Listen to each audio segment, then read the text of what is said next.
Okay, this is chapter 7.3, representing combined probabilities with diagrams and formulae. I am assuming, just looking at 7.1 and 7.2 right now, that you should already have a basic understanding of what probability means, and terms like sample space and so on. Alright, so I believe that was discussed in 7.1 and 7.2.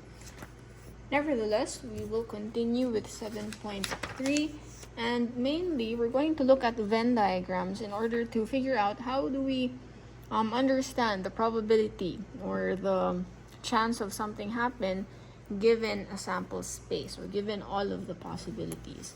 So on page 320 of your textbook, okay, there is a table here that kind of explains to you what the symbols mean, and the corresponding names for them. So for example, if I'm looking at the intersection of A and B, I have this symbol, okay, and that stands for, or you will read that as A and B, and the definition is as such, okay, that both events, both A and B, are happening, or they both occur.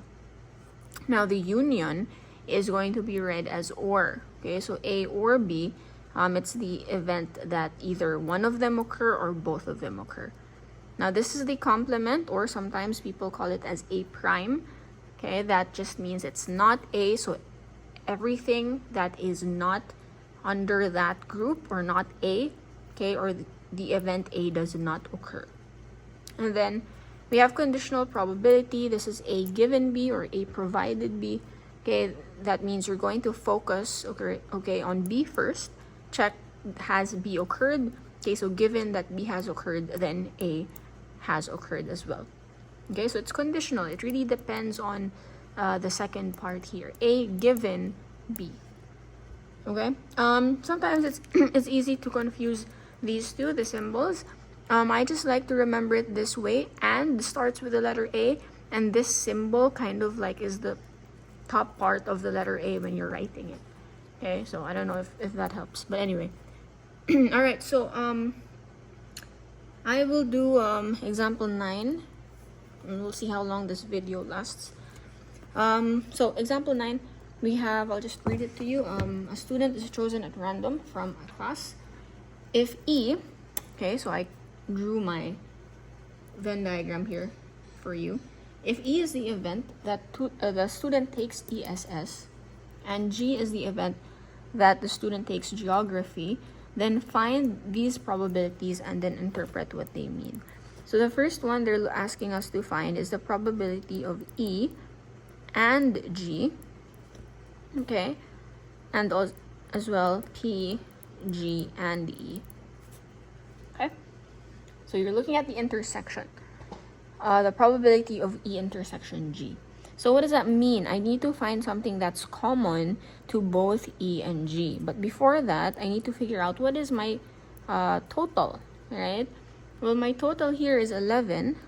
Now, how did they get 11? Well, if you count 3, 4, 7, 8, 9, 10, 11. 11 is the total, like, number of students that I have. Okay, so out of 11 students, what is the probability that I might end up talking to or selecting a student who is in the intersection of E and G? So it's important to have the total first, and then now look at the intersection.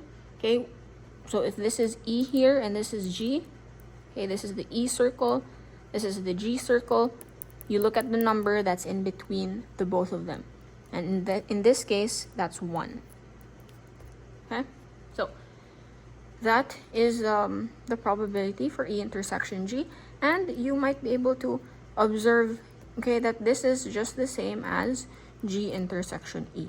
Okay, whether I put E first or G first, it's still considering the intersection, so the value should still be the same. Okay, all right, letter B. We are asked to find the probability of the union, this time, of E and G, and the probability also of the union, but they switched the letters around. Okay, so union means everything. Okay, everything from E all the way to G. That's what union stands for. But then again, first of all, I need to consider my total. Okay, I have a total of 11 students. We counted that earlier. Now we will count all, okay, of the students in the E circle all the way to the G circle. Okay, and where is my E circle? Okay, well, my E circle is this one.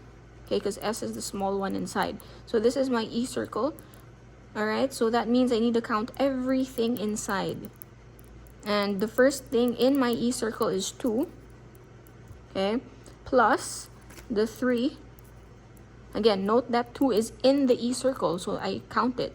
3 is in, obviously, the E circle, so I add it. Plus 1. Okay, and then the G circle plus 3.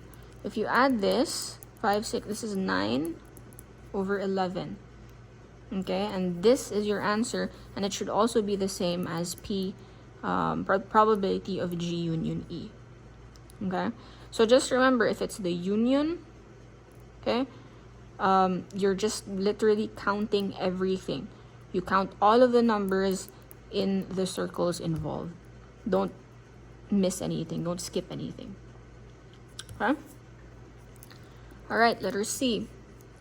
We're asked to find the probability of E prime, or the complement of E. Okay, the complement of E is the probability that the student is not in ESS. Okay, so how many students are not in this E circle? Okay, we have 3 here. This is definitely not in the E circle, and then we have the 2 outside. So 3 plus 2 is 5 out of the total number of students, which is 11. Okay, none of the numbers should be found in this left circle, in the E circle. Okay, everything outside of E is what you add or combine to get this number here. Okay, now letter D, we are asked to find the probability of E given G, okay, and the probability of G given E. Okay, so I'll focus on this one, given E. Okay, because G is like my base, like this is given that I'm only in G, I will be focusing on the G circle. Okay, I will ignore the rest of this Venn diagram. I'll just focus on the G circle because the question is just telling me focus on G. Okay, so what is the total if I'm only focusing on G? The total is 4, because look at my G circle. I have 1 and 3. The total is 4. Now, what part of G also belongs to E? Okay, and it's this small part here, which is 1, because that's what they share. That's what G shares with E. Okay, so here, the probability of E given G is 1/4. Now, let's check if I switch it. Will the answer still be the same? Now, it's G given E, meaning I will be focusing, I'll be limiting my total to the E circle. And if I'm looking at the E circle, what should my total be? Okay, what should my total be if I'm in the E circle? So I'll put it here. Okay, well, I'll just add, this is my E circle, 2 plus 3 plus 1, that is 6. And out of this E circle, what part is also shared with G? I have 1. So that's the probability for this one. So notice that they're not the same, unlike for the intersections and unions. Okay, switching the groups or the letters will still yield the same answer, but for conditional probability, that isn't always going to be the case. Okay, so there, and that's example 9. I think I'll do the other examples in another video, but so far that is how you deal with intersections, unions, complements, and conditional probability.